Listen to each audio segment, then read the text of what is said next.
We get to the ending of Tron ARES, and this is where all the conflict escalates. We learn that Eve's vision of using the permanence code is to heal disease and to do good, and this is contrasted with Julian, who is exploitative, militaristic, and is focused on power.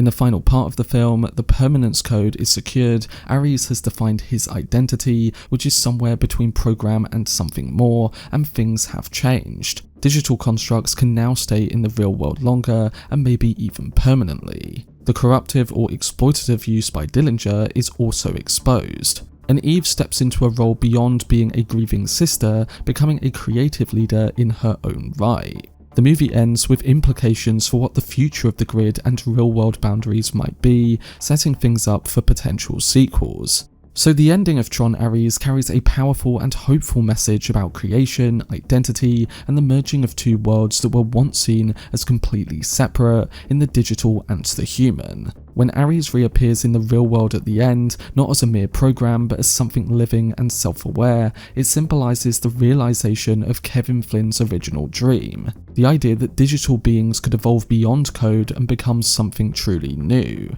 Also, Eve's success in stabilising the permanence code represents not just a technological breakthrough, but a moral and spiritual one, as it shows that humanity's creations can grow, learn, and even feel. More deeply, the film's conclusion suggests that progress comes when empathy guides innovation. Where Julian Dillinger used technology for control and power, Eve used it for understanding and healing, and ARES' existence becomes the embodiment of that difference. Rather than ending with destruction or dominance, Tron ARES closes with a vision of unity, a future where humanity and its creations share the same world, learning from one another. It's a message about balance and that technology, when guided by compassion instead of greed, can lead to not dehumanization, but to evolution.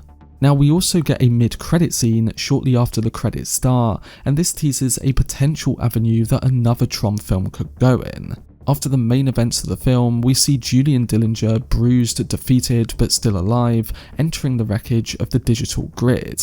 As he walks deeper around the ARES control room, a faint red light begins to glow, and he discovers an old identity disk buried beneath layers of shattered code. When he picks it up, the disk activates, projecting streams of light that wrap around him. His body begins to merge with the data, and his face shifts into something darker and more mechanical. The armour that forms around him is instantly recognisable for Tron fans, as it's the design once worn by Sark, the original villain from the first Tron film. The scene makes it clear that Julian has fused with Sark's legacy, becoming a new hybrid entity, part human and part digital program.